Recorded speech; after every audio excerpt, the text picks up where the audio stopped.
Hello everyone, this is the Michael Ainomsha podcast and the sports recap episode.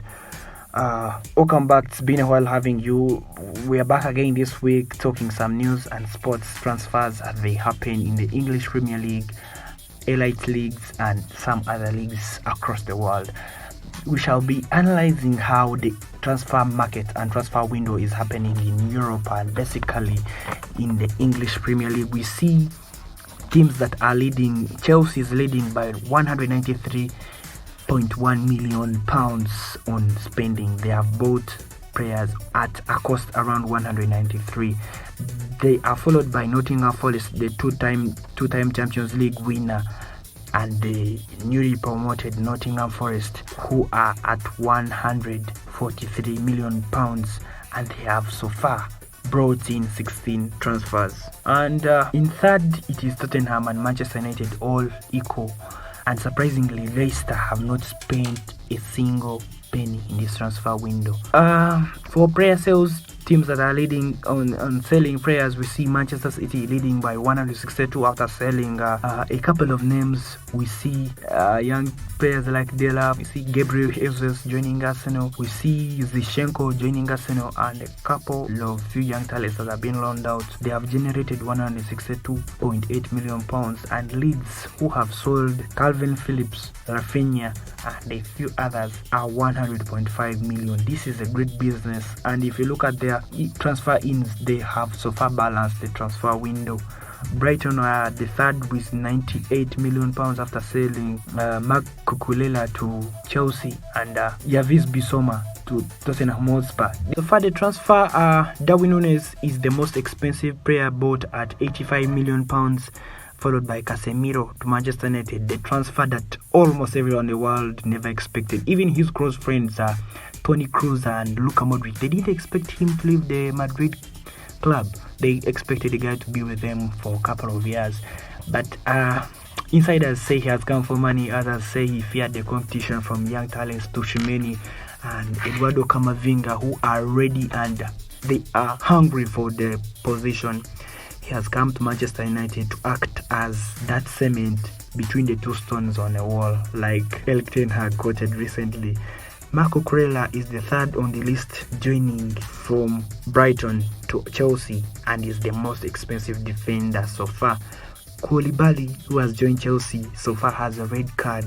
Darwin Núñez has a red card. Darwin Núñez, that red card was not really well deserved. He shouldn't have hit Henderson, because Henderson has really been trying to defend from the first whistle, and he making such a header in the chest of an opponent, it had to be an automatic red card. And we hope when he returns with his form, because Liverpool really need him.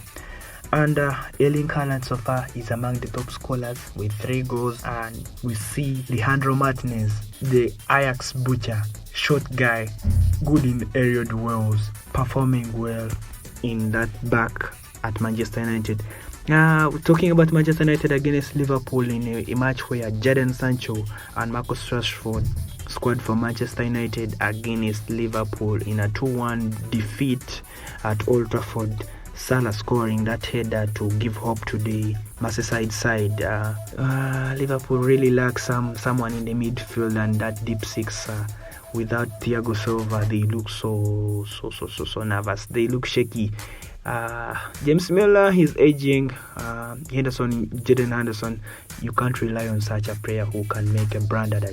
The way he gave that ball to Anthony Martial to give an assist to Rashford for a second goal, you can't rely on such a person. So far in Premier League, we see Rodrigo with 4 goals. Erling Braut Haaland had 3 goals so far. Wilfried Zaha and Mitrovic have the same goals. In Germany, Jamal Musiala in the German Bundesliga, game after game week 3, we see Jamal Musiala, an England international playing for Germany national team, had 3 goals. Onisiwo from Mainz 05 had 3 goals, and Sadio Mane has also 3 goals. This kind of equal numbers when it comes to top scorers in the German Bundesliga, unlike in French Ligue 1 where Neymar Dos Santos Jr. leading by 5 goals against Mbappe.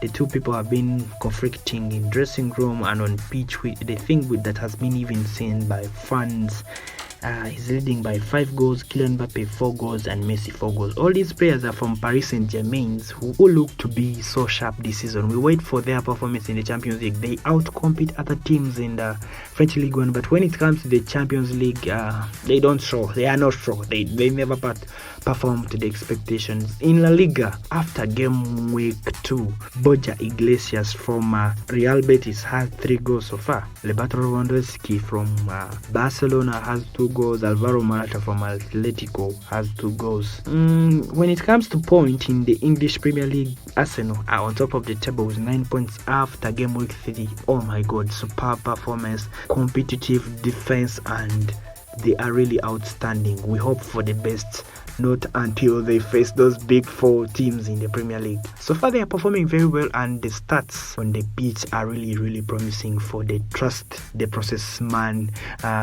Mikel Arteta. When it comes to Italy, Napoli after game week 2, they are leading the table. They are come for business, and we see AS Roma under Jose Mourinho. It's also promising, and some other team in the Italian League 1, Italian Serie A. When it comes to Germany, of course it has to be Bayern. Like Ariel already the top scorers, you see Jamal and Sadio Mane on the list. You expect also Bayern Munich to be on top of the table. After game week 3, they have 9 points. In La Liga, Villareal are on top of the table by goal difference. Mark this, by goal difference, because also Madrid has won all the 2 games in the league. They are on top of the table. Barcelona, everyone will ask me, how is Barcelona? Barcelona are having 4 points after that draw against El Rayo Vallecano. Camp Nou, at Camp Nou, 4 points from game week 2. The Mike and Omsha podcast, we usually talk about sports and reacting from some of the few games that have happened over the week. From Premier League, I can say outside the big 6 clubs, the best player is Bruno Guimaraes, the midfield maestro. Alain Saint-Maximin at Newcastle is also outstanding, beautiful player, composure. That touch, it's really outstanding. Everyone will wish to have Alan Saint-Maximin on his football fantasy, maybe on his team. I've seen news, a couple of rumors linking him to move to Manchester United. I don't think Newcastle are really ready to lose one of their best players on pitch, with their target to finish in the top 6 teams in the Premier League. Still in the Premier League, after that 3-3 draw against Manchester City, Erling Haaland scoring his 3rd goal of the season. Bernardo Silva, beautiful stuff, a player of great intensity, showing talents that he really deserves to be at Manchester City, despite Barcelona having interest in signing him. Manchester United against Liverpool. Van Dijk. I think Van Dijk really needs to have that good partnership, because when Jadon Sancho scored that goal, he was at the same standpoint with Joe Gomez.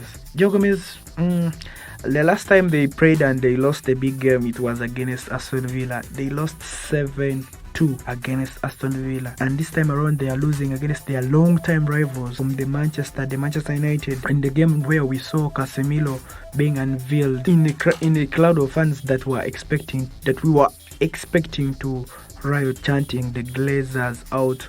They remained at the pitch to see their new signing. Still, Manchester United is linked heavily with Anthony, the Brazilian winger, who is most likely to join them by next week before this transfer window closes. Juan Mata, congratulations, number 8 of all time. That beautiful corner kick against Bayern Munich in 2012 has joined Real Betis.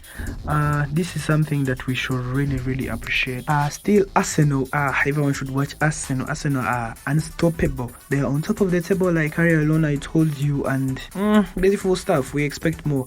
And you see Yuri Tielemans from Leicester, heavily linked to Arsenal. If he joins them and brings that stiff competition and squad depth at Arsenal, they might go to Champions League. And Chelsea.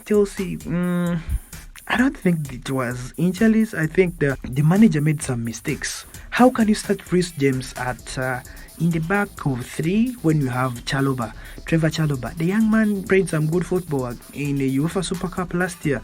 And if he had come in and Reece James played in his natural position, Chelsea would have at least got a draw.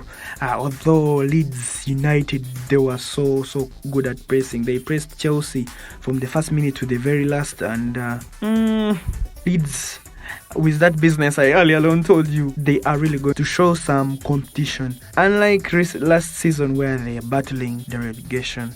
Everton still lacking.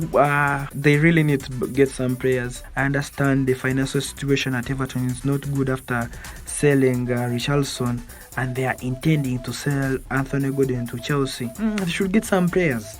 Let's get some players on loan. After seeing that news article from Sky Sports linking James Garner to Everton, I think he can solve some of their midfield woes after Dokari. Dokari is off form. This guy, remember Cliff Sigerson left the club and they never brought the replacement. They need some backup and an energizer in the midfield, and I see that in James Garner, the young talent at Manchester United. The Mike and Omsha podcast still continues, and we are giving you analysis about game week 3 in the English Premier League. When it comes to West Ham, 7 transfers in: Gianluca Scamacca, Timo Kerr, and a few other names that have joined them. 7 transfers. They are still at the bottom of the table. David Moyes should work on his performance at West Ham. The London team have what it takes to even go to Europa League, or why not even the Champions League. But if they are losing their first 3 games, not interesting.